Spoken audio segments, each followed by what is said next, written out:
As they made their way inside the feast hall, John couldn't help smile. Jamie had been right. Jenna had fussed and harried them when they thought they were ready. She had made both he and Loras change their doublets, had then ensured their boots were polished to a sparkling shine, and had paid so much attention to John's hair that the others couldn't help but rib him for it for the rest of the trip to the Red Keep. He had to admit, though he did look good, the black doublet was worn over a white shirt, the breeches of black leather. His boots were shined, and on his doublet he wore a small wolf pin, a present he'd received from Marjorie for his 9th name day. He had been delighted to see her wear his white wolf brooch, and had felt bad that he hadn't the opportunity to wear her present, so was glad of this chance. "Lord Lannister, may I escort you to your table?" a dark-haired man said when they entered the room. "You may." John looked around nervously. What was he to do? Should he move to a lower table or follow Jamie and the others? He looked to see Jamie smile at him. "Let's take our seats, John." "My lord," John said, nodding. When they sat down at the table, John looked around, trying to get the lay of the room. To his left, a table was made up of what he assumed to be river lords, something confirmed when he noticed one of the boys he'd met in Old Town. As he looked at the table, he noticed one man was looking at him strangely. It took him a moment to recognize him, his auburn hair and blue eyes reminding him of Robb. To his right were the lords of He Vale. He could see Lord Jan Royce sitting there with some men he didn't know. In the middle, near the front, were perhaps the Storm Lords. John wasn't sure until he saw a familiar face. He smiled, and Lord Beric smiled back at him, giving him a nod, which he returned. At the back were the Northern Lords, and John was pleased to see Sir Jorah and his lady wife, along with Sir Wylis. No, wait a moment. As he looked closer, he could see it wasn't Wylis. Sir Wendell, then, perhaps. There were some other Northerners he didn't recognize.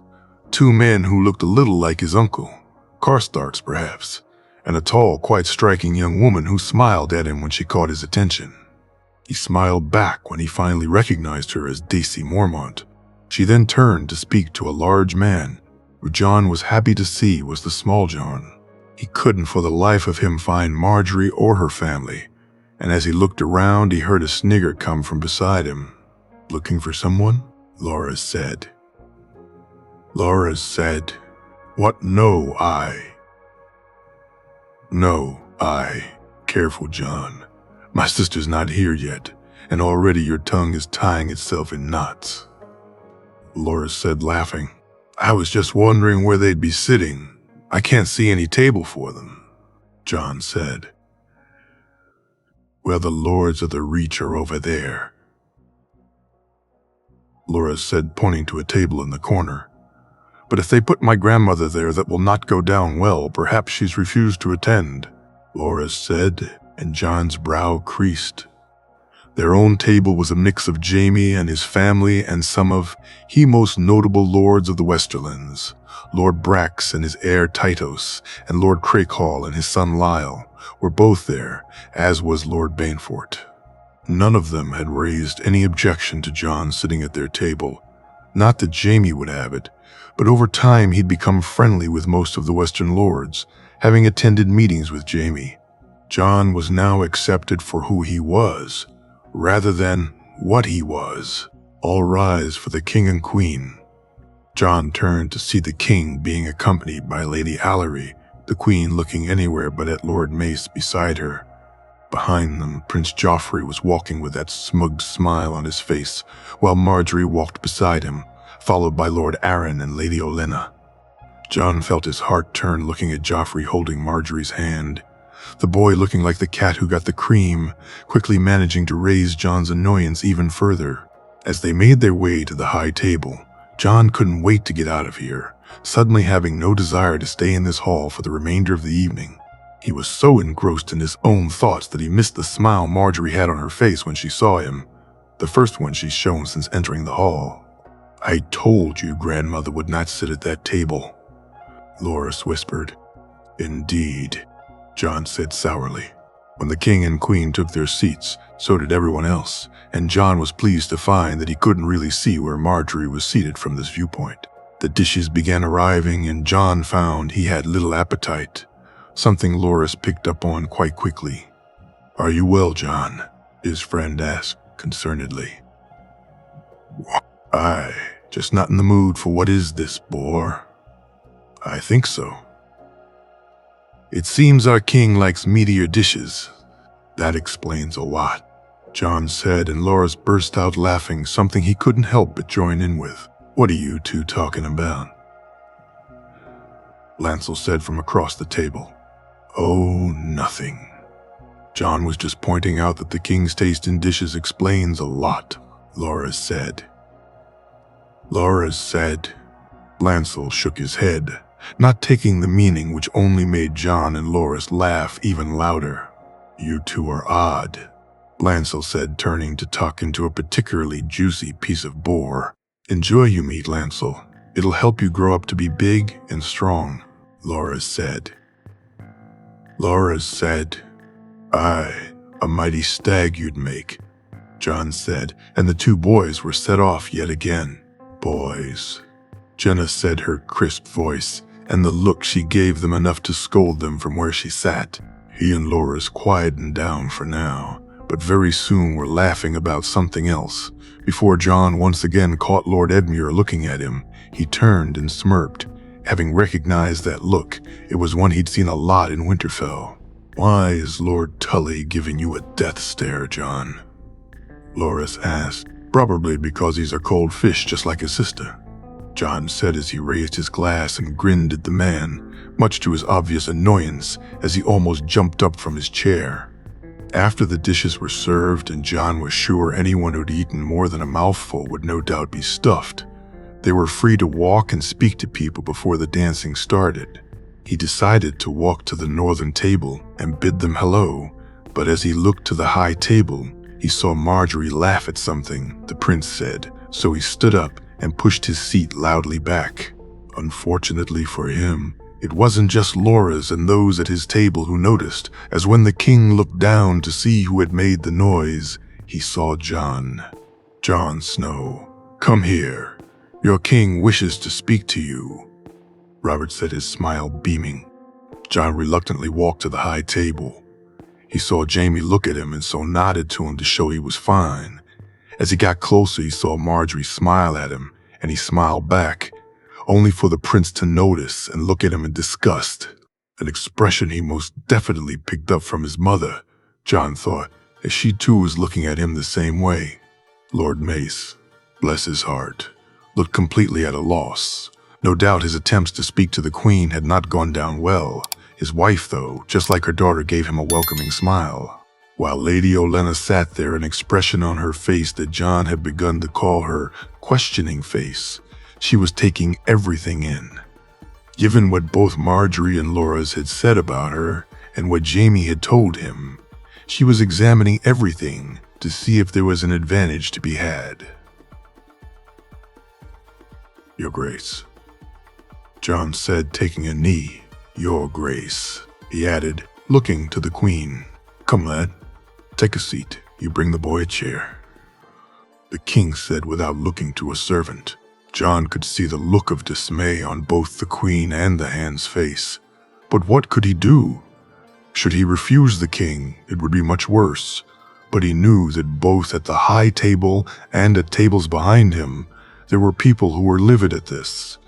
The idea of a bastard sitting with the king would not go down well. There were people he knew who'd think this proved everything about bastards being covetous and hungry for acclaim, when truth be told, he'd rather be anywhere but here.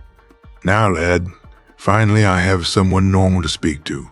Did your father ever tell you of our time at the Vale?" "Mentioned it briefly, Your Grace. Said it was the happiest time of his life, spending time with his foster father and yourself, Your Grace." "You hear that, Jon? I told you. That's what Ned would say, did I not?" Robert said, laughing loudly. "Aye, you did, Your Grace," Jon Arryn said, and Jon felt the old man's eyes burning a hole in him. The servant returned and placed the chair in front of the high table when the king motioned him to sit. Jon reluctantly did as he was bid. The next hour felt like an eternity. Robert had no filter. Not only did he speak of the adventures he and his uncle had gotten up to, but he spoke almost gleefully of the women he slept with, and at one point to the queen's utter dismay, the bastard daughter he had in the Vale. "A good girl, lad. She works hard. If you were older, I'd join our houses," Robert said sadly.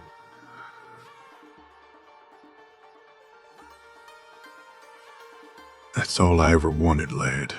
For Ned to be my brother in blood as well as choice.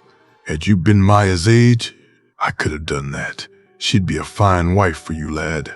I'd legitimize the both of you. Give you a keep, or make Ned give you one in the north," Robert said, and John heard the queen loudly gasp. "I'd be honored, your grace, but I don't think Lord Stark would welcome my legitimization," John said, wondering how to get out of his predicament. "Besides, your grace, the girl's to be wed anyway," Jon Arryn suddenly said. "What? Who's marrying my daughter?" the king said as he raised his voice. "The girl's in love with a lad in the Vale. She's happy," Jon Arryn said. And the king conned. "She is?" he said softly. "Aye, your grace. I promised you, didn't I?" "That you did, John. Thank you. Now about young Snow here." The king said wistfully, "Perhaps we could discuss it later, privately." Jon Arryn whispered, Yes. Fine. Well, lad, you looking forward to showing these boys of the South just how fierce a wolf can fight, are you?" Robert's mood suddenly improved. "I shall do my best, your grace," John said, not thanking the king for the rather large target he'd just painted on his back. "I've no doubt of it. Did I tell you about the time?" "Your grace, perhaps we should let young John here go back to his friends?" Jon Arryn interrupted. "What? The flower can wait. It's not like he'll wilt without John by his side, eh, lad?" Robert's laugh boomed around the room. John coddled in his glare at the king and Allery's shaking of her head. Mace hadn't heard, but both the queen and the prince thought it was the funniest jape they'd ever heard. Marjorie looked annoyed, both at the king's comment and the prince's reaction. "Loras is my friend, your grace. Just as Lord Stark was yours, I won't have him spoken ill of," John said, and both the king and Jon Arryn looked at him in shock. Before he king once again laughed loudly. "Just like his father John. Many's the time he stood up for me, lad. Many's the time. You're a credit to him. Now go join your friend." Robert smiled at him as he got up. John bowed to the king and queen and noticed the approving look Lady Olenna was giving him. Not that it mattered to him. It was for Loras. He spoke up, not for her. "Marjorie." After getting ready, Marjorie was annoyed to find that her grandmother had gotten her way, and not only would the king be seeing them, but they would be joining the royal family at the high table, which meant instead of being able to sneak off and spend time with John, she'd have to entertain the prince, something she was not looking forward to. "Come, dear, it's time," her mother said. "Yes, mother." "You look very pretty, my dear." "Thank you, mother," she said, forcing a smile to her face. They made their way to where their father was waiting. They would no doubt arrive at the staging area before the king and queen. And yet, Marjorie knew her grandmother, for once, wouldn't mind the wait. She'd been so annoyed at the behavior of the king thus far, upset that her plan to get Marjorie close to the price had not been fruitful. When Jon Arryn had arrived a little earlier, Marjorie had expected him to be shown the door, but once he told her grandmother that they would be escorted by the king and queen, things had moved swiftly. Gone was the dress she hoped to wear, and instead it was replaced by a different, more elaborate one, the colors tinged with black and gold, which Marjorie thought was presumptuous. She had also been left in no doubt that the wolf brooch was not to be worn, and so she instead wore a golden rose one. The jewelry she wore had been carefully selected by her grandmother. It was exquisite and quite expensive, all to show off her family's wealth. Finally, her grandmother arrived and they made their way to the grand ballroom itself. Her grandmother fussed over her on the way, making sure her hair was perfect and that her smile was beaming. When they arrived, they were forced to wait for a few moments, though much less than she had expected. "You must be your charming best tonight. My dear, if possible, I want you to ensure the prince invites you to spend time with him tomorrow." "Bah, but the tourney starts tomorrow." "Grandmother," Marjorie said, hoping to cheer John and Loris on in the duels. "It does. Perhaps the prince will invite you to accompany him," her grandmother said, and Marjorie knew she meant for her to do her best to see it happen. When the king and queen arrived, Marjorie noticed the king looked bored, while both the queen and prince wore identical facial expressions, smug superiority. She had thought it a Lannister trait. But after spending time with the others in the family, she now was sure it was actually just Cersei and Joffrey's natural state. She heard her mother and father make their introductions to the king and queen, and her grandmother and Lord Arryn were speaking quietly behind her, so she moved to the prince. "Your Grace, you look quite handsome this evening," she said with a curtsy. "I do, don't I?" he said, smirking.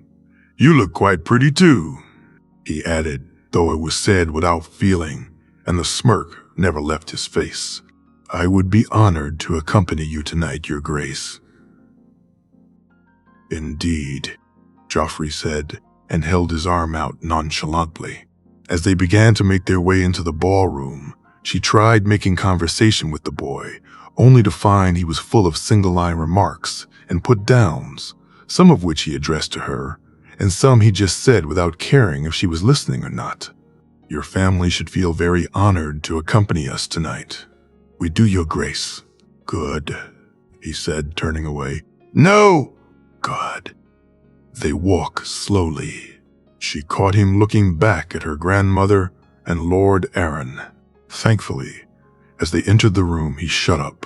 While they were being announced, she looked around to see where Jon was, and was very happy to see him sitting with the Lannisters, and not relegated to the lower tables as he had been in Old Town. She smiled at him, but he must not have seen as he didn't smile back. Instead, he seemed to be scowling for some reason. When they sat down, the next hour or so felt like it stretched on forever. The prince was not a conversationalist. Instead, he, like her grandmother on occasion, would make barbed comments about some of the guests. Unlike her grandmother, though, not only did he not have a filter for who he insulted, but he took delight in saying the worst things about people. She did manage to get him to invite her to sit with him during the melee and duels tomorrow, which would at least please her grandmother. "What's the fool doing now?" Joffrey said, and Marjorie turned to hear Jon being called to the king. "I don't know, Your Grace," she said, and he shot her a look which was full of contempt. "Of course you don't," he said and laughed. Had it been any other time, she may have felt affronted. However, her attention was all on Jon as he walked towards the king. She smiled at him and was delighted to see him smile back at her. She could feel the contemptuous look Joffrey gave him. Even before she saw it, she watched as Jon was given a seat and the king began to converse with him. She couldn't make out what was being said, though she could hear the king's laughter from down here, as well as the snorts from the prince beside her. Whatever could he be thinking, calling a bastard to the high table? Joffrey said and took a swallow from his glass. Luckily for now, he was too young to drink wine, but no doubt he'd pick up that habit from his mother, as he had most everything else, she thought, before she once again looked to Jon. He and the king were speaking intently, the king laughing and joking as if he was talking to an old friend, while Jon looked more uncomfortable than she had ever seen him. The room itself had quieted to almost silence. As she looked around, she could almost every eye was on the king and Jon as they spoke. She watched on as Jon Arryn interjected himself into the conversation, her hearing now more attuned to the words, even as the idiot prince beside her prattled on about how he had killed a deer on his first hunt, before then going on about how he was taking sword lessons from Barristan the Bold, though she found him calling perhaps the greatest knight in the realm, the Old, quite disrespectful. She heard Jon Arryn ask the king to allow Jon go back to his friends. As she breathed a sigh of relief, She could see how much he hated sitting where he was. But what the king said next shocked and annoyed her. How dare he insult her brother in such a way? She heard the prince guffaw, and as she turned to look at him was struck with just how ugly a person he was. When she heard Jon defend her brother, her heart soared. A true knight, she thought as she watched him walk back to sit beside Loras, the two boys immediately laughing and joking, though made her feel a bit sad as she once again turned to the prince beside her, Jaime. Jaime and Tyrion were laughing and joking while Jenna was doing her best to rein them in. She had no doubt thought that with Jerian deciding to stay in the residence with Joy and the children, that things would be less boisterous here tonight. How wrong she was, as from the moment Jaime had seen Cersei, he had done his best to keep himself amused with his brother, let her see how happy he was without her. Perhaps then she'd leave him alone. From the moment he'd arrived here tonight, she'd been giving him her coy, seductive look, eyes half closed, tongue wetting her lips, before every so often she'd gently bite the lower one. She'd raise her wine glass and slowly sip it, her tongue sliding around the edge. There was a time when any one of these would have seen him lost, but that was a very long time ago. Now they just repulsed him. There was a time when any one of these would have visions. He looked to the edge of the table and noticed Jon and Loras had moved off, searching the room. He found them both sitting with the Northerners laughing and joking at something. A tall, very attractive young woman said. He smiled to himself. When the king had called Jon up, he had been worried, something Tyrion noticed immediately. But Jon handled himself very well, and he was proud to see him stand up for Loras. "What's on your mind, brother?" Tyrion asked. "Nothing, brother. Just thinking about the past and the future." He took a sip from his wine. "Well, the past, more than anything," Jaime said softly. "Does it feel different being here now?" Tyrion asked, and Jaime could sense some hesitancy in his brother's voice. "Aye, it does. It feels better not serving the king," Jaime said, and turned and looked at Jon, who was laughing loudly with Loras and the Northerners. "So you don't regret it?" "Regret it?" "Being released from your vows." Jaime looked at his brother and reached his hand out to place it on his shoulder. "Not in the slightest, brother," Jaime said with a large smile on his face. "Not even for a moment."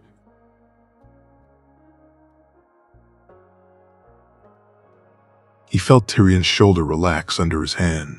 His brother had come a long way since he'd arrived back at the Rock 4 years ago, but in some respects was still that same small boy looking for Jaime's attention and approval. For Jaime, his father's death, and being forced to leave the capital and the Order, just being released from his vows to serve Robert, was the best thing that had ever happened to him. His purpose was reignited when he met his king. His sense of honor restored over the last 4 years, and his bonds with his family had grown into something he was incredibly happy about. His little brother had become his best friend, something he knew Tyrion had wanted all their lives. So no, regrets were not what was on his mind as they sat there in the ballroom. "What's that all about?" Tyrion asked. "What?" Jaime said as Tyrion brought his attention to the Riverlord's table. He was surprised to see Jon and Loras had for some reason stopped at the table, Jon holding Loras back while glaring at an auburn-headed man. "Wait! Was that Tully? What the hell did the fish do?" He turned to move his chair and jump up and say something when his brother started to laugh. For some reason, Edmure Tully was on the floor, flopping about like a fish out of water. What happened?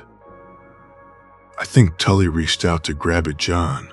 Only when he got there, Jon wasn't there and he fell to the floor," Tyrion said, laughing even more loudly. "He did what?" Jaime said, and this time he did jump from his chair. The noise had started to attract attention. Some people were pointing to the air of Riverrun, trying drunkenly to get back to his feet. Jon and Loras had started to walk away, while some of the Riverlanders were trying to help their liege's son. Jon and Loras had stopped Lige. Jaime hurriedly moved from around his table and began to quickly walk to where Jon and Loras were. "Goim, come back here, bastard," I'm not done with you yet. Edmure Tully's voice was loud and echoed through the hall.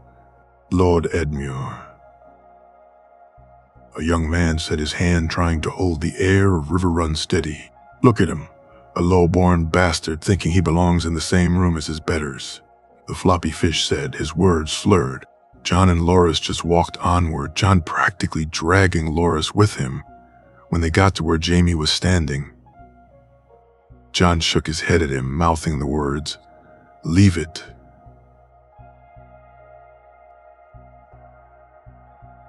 Jamie looked from his king to the floppy fish and turned to move away. Bastards and kingslayers, now there's a combination. All we're missing is the bastard's whore mother. Tully shouted before he laughed loudly. Lord Tully, enough, please. Lord Jason Mallister, and the younger man who Jamie was now sure was his son, said while trying to get the fish to sit down. No, not until the bastard comes back here and apologizes. Edmure said even more loudly. The room had gone silent, and even those at the high table were paying attention now. The robber was so drunk he probably didn't know what he was looking at. Jamie moved to go over to the fish, but John held his hand out and stopped him. He nodded to Loris and then turned to walk over to Tully, the man looking at him with a superior grin on his face. I apologize, my lord.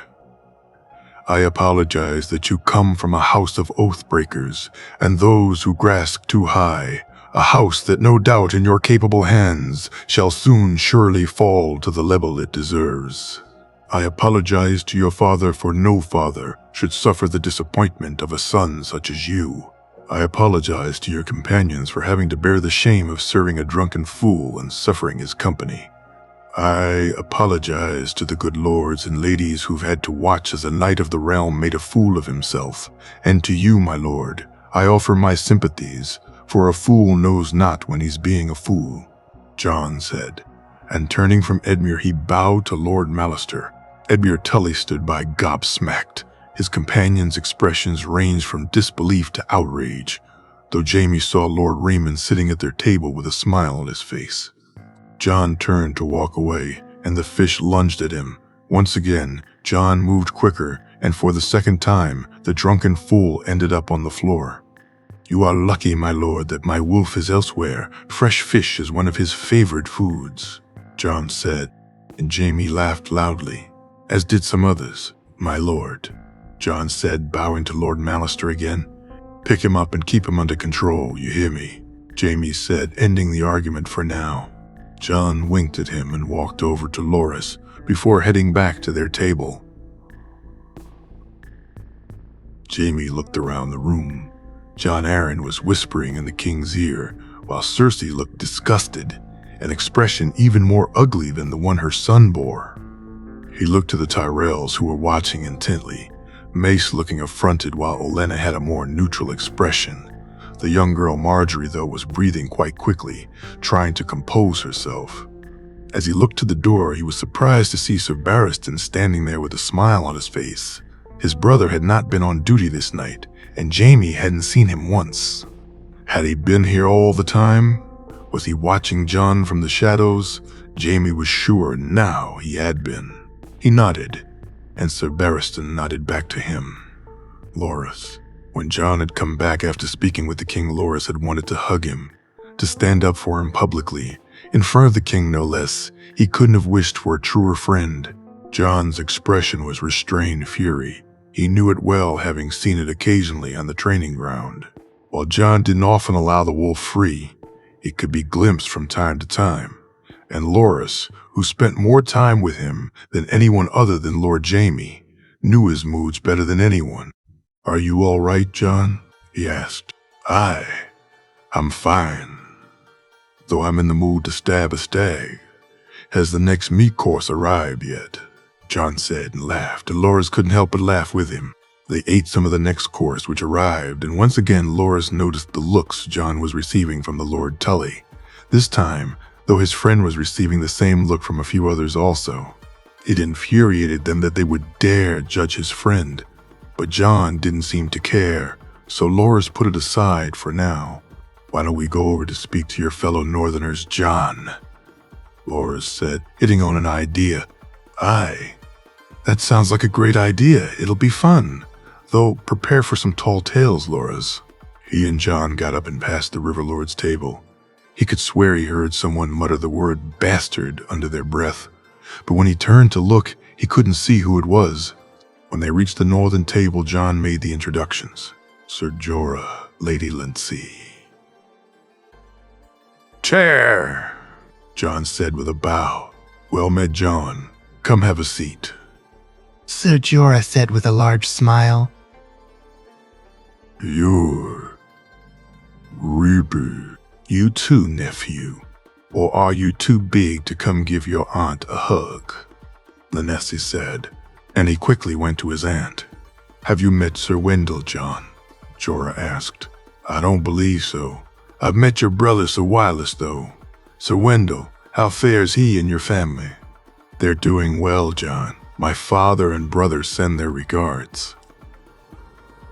Sir, Wendell said, a beaming, jovial smile on his face. Then please give them mine own when you return, sir, John said before turning to him. May I introduce my friend Lord Loras Tyrell? John said. And Loras looked to the man before giving him a nod. Well met, sir. He said, Aye, you too, lad. John. I believe you met my cousin Daisy once before. Ron, Sir Jorah said. I know you certainly met the Smaljan, he added, nodding to the tall, striking woman, and the man who looked like a giant. Lady Daisy, John said with a smirk. Come off it, Snow. I'm not lady, the woman said as both she and John laughed before John was picked up and swung around by the large man. Oomph! He heard his friend gasp and moved towards him. Look at you little scamp. Last time I saw you barely came to me knee. I thought I'd grown, but apparently not as much as you, damn giant's blood, John said, and both of them laughed loudly. Sit, John, tell us about your adventures, lad, the large man said, and John sat down beside the woman Daisy while he sat between him and his aunt. He spoke to his aunt and found to his delight that she had adapted well to her time in the north. After a brief settling in period, she and her husband had found more in common than they originally thought. The north was simpler and less bothered by protocols and convention than the south, and while it was not as rich, she wanted for nothing. As she was speaking, though he noticed John get that look in his eye, the one he got when he was thinking of something, he looked to his friend who was tuning out the story the large man was saying. Lady Lindsay, Sir Jorah, may I have a word? John asked. Aye, of course, lad. Jorah said, My lady, sir, as you know, Sir Wendell's family and Lord Jaime's have a trade arrangement, one that's proved quite profitable. Has it not, Sir Wendell? Aye, that it has, lad. Sir. Wendell smiled. I was wondering, Sir Jorah, would you be interested in also making a similar arrangement with Lord Jaime? John asked. Loras watched as Jorah looked at his wife before Linesi nodded. The other two people closest, Daisy and Smaljan, he thought John called him, were both looking on with interest. Aye, I would, John, but Bear Island doesn't have much to trade. I beg to differ, sir. The wood on Bear Island is second only to the forester's ironwood. The furs you have access to are more than valuable, but perhaps even more than that, your location is ideal, sir.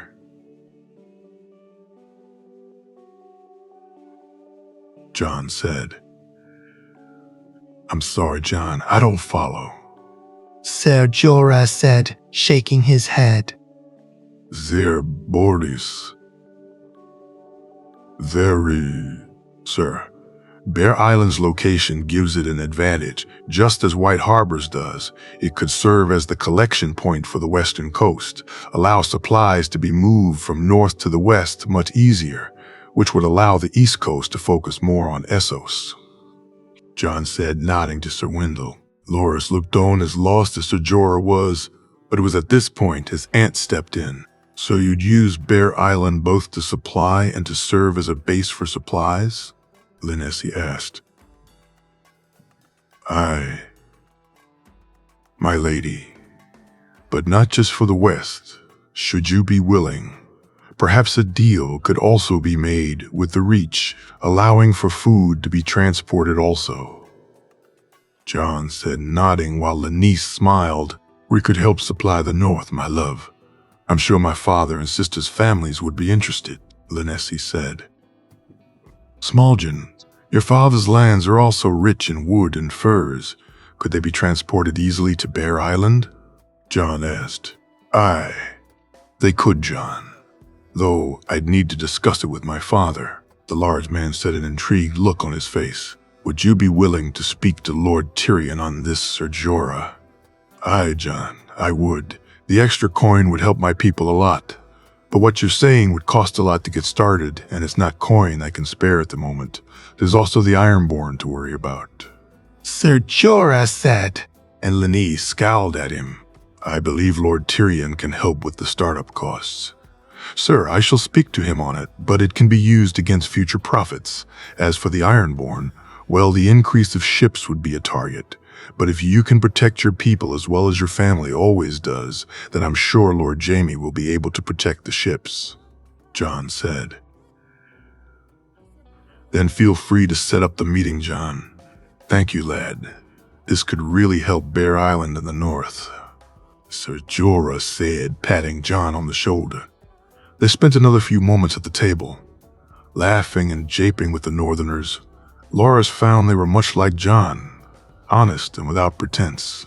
At one point, he almost choked on his drink when the small John was ribbed by Daisy over passing out in the yard in Last Hearth, only to wake up the next morning to find himself naked and surrounded by goats. 5 of us it took to carry him, Daisy said, laughing loudly. Aye, Goatsbane, they called me after that. Smallgen said, a proud grin on his face. As they bid their farewells to the Northerners, Loras was actually a bit sorry to do so, even more so when 2 brown-haired men walked over to the table and asked what they missed, only for the whole table to burst out laughing. A lot, Arian, Daisy said, laughing even more. Loras watched as John said hello to the 2 Northmen. Harion and Torrin Karstark were 2 large men, though to Loras it seemed most Northmen were. After greeting them warmly, he and John made their way back to their seats, only to be interrupted by a voice from the Riverlord's table. Look. It's the bastard of Winterfell, Edmure Tully drunkenly said. Why they allow scum like this in this hall is beyond me. Loras moved towards the Lord, but John was quicker, his hand coming to his chest. He shook his head and motioned for Loras to follow. What's wrong, bastard? Too busy to talk to your betters. Perhaps later I'll visit your mother, should you know which brothel it was your father found her in. Edmure said, laughing loudly. Look, Loras, it's a fish out of water. They truly do gulp and gasp for air just as Maester Craylan said they would, John said, and he and Loras laughed as they walked away. Edmure raced at them, and Loras didn't even see him coming, but John did, and he felt himself being pushed out of the way and watched as the man fell on his face, the strike he'd aimed at John finding nothing but air. The next few moments were a blur. He tried to get to Edmure only for John to push him back. The next thing he knew, Lord Jaime was there, and they began to walk away. When Edmure called for John to apologize, he was lucky. Loras was unarmed, had he not been. Then he'd have gutted the fish, the nerve of him, a foolish drunk who insults his friend and then wants him to be apologized. He was stunned when John walked to him and began to speak. But then, like everyone else, he was gobsmacked at what John said. Watching his friend put the fish in its place was as fun to Loras as watching John spar. He was a master at it, and he was glad to see he didn't react how he had when Loras had called him a bastard.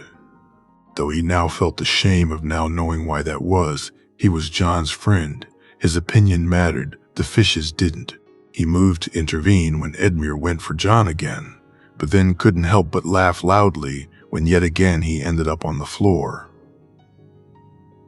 Hours, when Jaime warned the other Riverlords, Loras knew it was over, and they finally made their way back to their seats.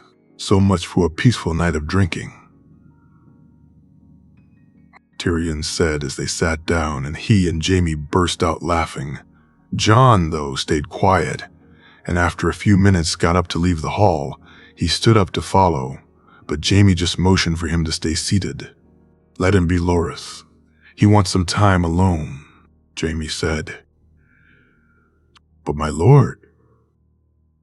"It'll be fine, Loras. Jorce and Lears are following him," Jaime interrupted and pointed to the door. As he watched Jon leave, he felt he really should be following after him. But perhaps Jaime was right. Maybe it was for the best to give him some time on his own. He looked to the high table to see his sister looking on concernedly, so he gave her his brightest smile to try and let her know it would be all right. Jon. After leaving the ballroom, he walked along the corridors, not really knowing where he was going. He had needed to get out of there, had felt his blood begin to boil when speaking with the fish. He'd felt so close to losing it. Every fiber in his body was yearning for him to let it out, to show his rage, to be a dragon. In his mind, though he knew it would be wrong, now was not the time. Then something strange happened. It was like he felt a presence, a feeling. It calmed him and allowed him to breathe. An image came to his head of Joy laying in a bed, of her hand resting in soft white fur. He could almost see the room, almost smell the little girl's strawberry bath oil that Jenna used when washing her hair. He let the feeling come and felt the dragon retreat, instead replaced by something just as dangerous, but cooler, calmer, more deliberate. What he had said to Edmure came from that place, from that cool iciness inside him, and it scared him that there seemed to be two entities battling each other to take control of him. This time the ice won. The wolf was strongest. Next time, though, what would happen if the dragon broke free? Would he rage uncontrollably, or would the fire fuel him the same way the ice seemed to? He needed to speak to his uncles. They were the only ones who may know of this. The wolf's blood was spoken of often among the Starks, though it was said to be a furious, wild thing, not cold and icy. Dragon's blood, Jon imagined, was fire, a raging inferno waiting to be unleashed, and only a Targaryen would know how or if it would be able to be controlled. "Are you all right, Jon?" Alir said as they came to a large double-glass door. "Tau." I'm fine. I thank you for your concern," Jon said, and tried to smile at his guard. "If you ever need to talk, Jon, you can. Me and Jor's, well, you know," Alir said, and Jor's nodded. "I know. I'm most grateful for it. I just need some time alone. I think I'll head outside for a moment. I'll be fine." "That man was a fool. Jon, you did right putting him in his place," George said. He smiled at the two men and nodded as reassuringly as he could before walking through the large double doors. As soon as he hit the air, he took a deep breath. The smell of the city at night, even here in the Red Keep, was awful. Yet the air to Jon tasted far better than the air inside the hall. He moved to the small wall and sat down, closing his eyes. He listened to the sounds, the muffled noise from the ballroom, the occasional loud yell from the city below. Suddenly he heard a hissing from beside him. Opening his eyes, he was almost face to face with a large black cat which had clearly seen better days. Its ear was torn and crumpled, its fur in clear need of a wash. The cat hissed again, and Jon found himself staring at it, looking directly at it. Its face, which for some reason to him looked more sad than angry. He carefully reached his hand out and rubbed it on its forehead. Immediately the hissing stopped. The cat turned its head and looked almost questioningly at Jon. He rubbed it again, and the cat moved closer, rubbing back against him. "Wait here, boy," Jon said, and the cat looked at him and hissed when he got up. "It's fine. I'm not going anywhere. I'll be back in a moment," Jon said, and the cat calmed down. "Jorah, I need you to do me a favor. Can you give me a saucer of milk and some fish?" "A saucer?" "Jon, don't you mean a mug?" Jorah asked. "No, a saucer. "It's not for me, it's for my new friend here," John said, motioning to the cat sitting on the wall. George laughed, but ran off to get what John had asked, while John walked back and sat down beside the cat. For the next few moments, he petted the cat and was relieved to feel it relax, and he smiled when it actually began to purr. Every so often, the cat would climb on his chest, and he could see the intensity in its eyes as it stared directly at him. Train. When George came back, the cat jumped from his chest and almost seemed to be raising its claws at his guard. John got up and took the saucer and the large piece of fish that George had brought back, kneeling down beside the cat. He placed the fish on the ground, and the black cat ate it greedily. When he placed the saucer of milk down, he swore the cat looked at him and did what could best be described as a cat's version of a smile. He knelt there watching as the cat drank the milk. Occasionally, he reached out to pet it and stroke its fur. When it was finished, it licked his hand, and John laughed loudly. Eventually, there were the sounds of heavy footsteps, and he heard his guards speaking loudly to some others. He moved to see what was going on, and as he did so, the cat ran towards a gap in the wall. When it got there, it looked back at him, and they stared at each other for what felt like an age, before the cat ran through the gap and was gone. John walked to his guards to find them speaking with household guards who were telling they shouldn't be here.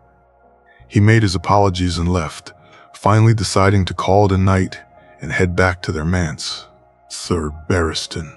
He waited in the small room in the upstairs of the tavern. Jamie had spoken to him briefly the night before, when his family were leaving the ballroom, and told him the meeting was set for the morrow. Barristan felt more excited than he had in years at the thoughts of it, of finally speaking to his king. He had barely been able to sleep the night before, would no doubt be tired when he took his shift today, but found he cared not. "Come in," he said when he heard the knock on the door. "Sir Barristan," his king said when he stepped in the room and closed the door behind him. "Your Grace," Barristan said, and his smile was beaming. "It is good to finally be able to speak to you, Sir Barristan. I'm honored to have you with me, sir." The king smiled back at him. Barristan could wait no longer. He quickly took a knee. "I, Sir Barristan Selmy, do hereby swear to follow the one true King Jaehaerys Targaryen, the third of his name. I shall shield his back, fight his enemies, give him counsel and any service he deems of me. I shall uphold his honor, protect his kin, give my life in service to his. I vow this for this day and for the rest of my days. I shall know no king but his grace, and follow no oath but those he bids me to swear. I vow that you shall always have a place by my hearth and meat and mead at my table, and pledge to ask no service of you that might bring you into dishonor. I swear it by the old gods and the new. Arise, Sir Barristan, your king commands it." Barristan rose with tears brimming in his eyes, only to be enveloped in a hug. It took him aback for a second before he couldn't help himself and hugged his king back. "Come, sir, we have much to discuss." "As you wish, your grace." They sat down, and for the next half hour spoke of mundane things, and Barristan had never felt happier. When he had spent time with Rhaegar, he found the prince, though melancholic, would have moments where duty would be forgotten, and instead they would talk just as men. To see his son do the same was more than he dared to hope for. Finally, though, after talking of his home and what he was like as a boy, of how he and his family would spend time fishing in the Cockleswent, he told the king of why he really rode in the jousts as a boy of 10. How he had yearned for adventure as a lad. He told him of squiring for Lord Swan, and of how Prince Duncan gave him his epithet. The mention of one of his ancestors quickly changed the king's mood, and Barristan knew he now wished to know of his father. "He was the best man I ever knew, your grace, would have been the king the realm needed," Barristan said before he could be asked. "Did you spend much time with him? I mean, just with him, not as his Kingsguard." "I was always his Kingsguard, your grace, even when we spent time together not on duty." "You spent time with him not on duty, sir?" "Aye, your father, your grace. You know he played the harp and sang, do you not?" "And I do, sir. Lord Jamie had me taught to play, and I sing also," the king said, smiling. "Your father would. He would dress up as a commoner and walk the streets, your grace, find a place and play his harp and sing. People would come around and fill his jar with coin." Barristan said as the king laughed. "You jest, sir." "No, never, your grace. I would stand guard and we would collect the coin." "What would you do with it?" "Some we gave away. Once to an orphanage, once to the next minstrels along the street, and one time we got really drunk." Barristan said and laughed, as did the king. Did you know my mother, sir?" the king asked softly. "I spoke to her only, the once your grace at the tourney of Harrenhal. She was a fierce thing, small and slight but unafraid. It was clear to me then that she and your father were in love."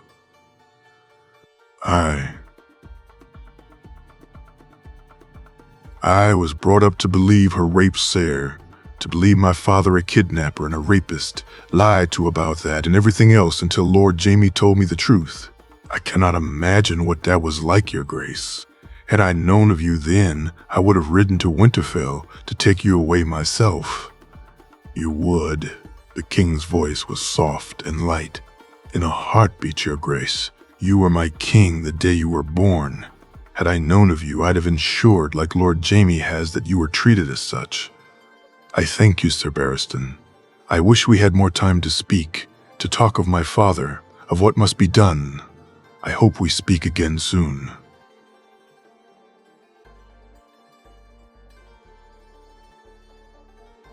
"As do I, your grace. There is something else, your grace. Something I would like your permission on." "Of course, Sir Barristan, if I can." "Your father. Your grace had 3 men he was closest to of all us. Sir Arthur Dane. The Sword of the Morning was his closest friend, Sir Miles Mouton, and Sir Richard Lonmouth, his former squires. Your grace, no one knew him better than those 3. To talk to any would be a dream, sir, but they are all dead, so I know not why you bring them up." "Sir Richard lives, your grace. He is in this city as we speak, working to help put you on your rightful throne, though he knows not of your existence." "Truly, sir," the king said excitedly. "Aye, truly, your grace. With your permission, I'd like to tell him, you can trust him, your grace. I trust no man more." Barristan said, smiling. "Then do so." "Sir, I shall be most pleased to speak to Sir Richard myself. Perhaps the next time we meet you could bring him along?" "I will, your grace, most definitely. To meet you and know you live would be more than he could hope for. To see his king would give him meaning, your grace, as it has I," Barristan said. And John nodded. They left the room together, and Barristan allowed John to walk ahead of him and leave first, before following a few moments later. He walked behind the king far enough to see him, but not too close to be seen walking with him. They had just turned towards the road to the Lannister residence when a number of gold cloaks and Sir Aris appeared in front of the king. Barristan moved quickly, hand already on his sword. "Jon Snow, the king, wishes to see you immediately," Sir Aris said. "For what reason, sir?" "Sure," the king said as Sir Barristan arrived. There were 6 gold cloaks and Sir Aris. The king had 2 guards and was armed himself, along with Sir Barristan. That made it 7-4, though he would ensure the king was taken away even if it meant dealing with them all himself. "I do not know, nor is it the place of a bastard to question the king," Sir Aris said, and Barristan intervened. "Sir Aris, what is the meaning of this?" "Lord Commander, I did not expect to see you." "Never mind. What's going on here?"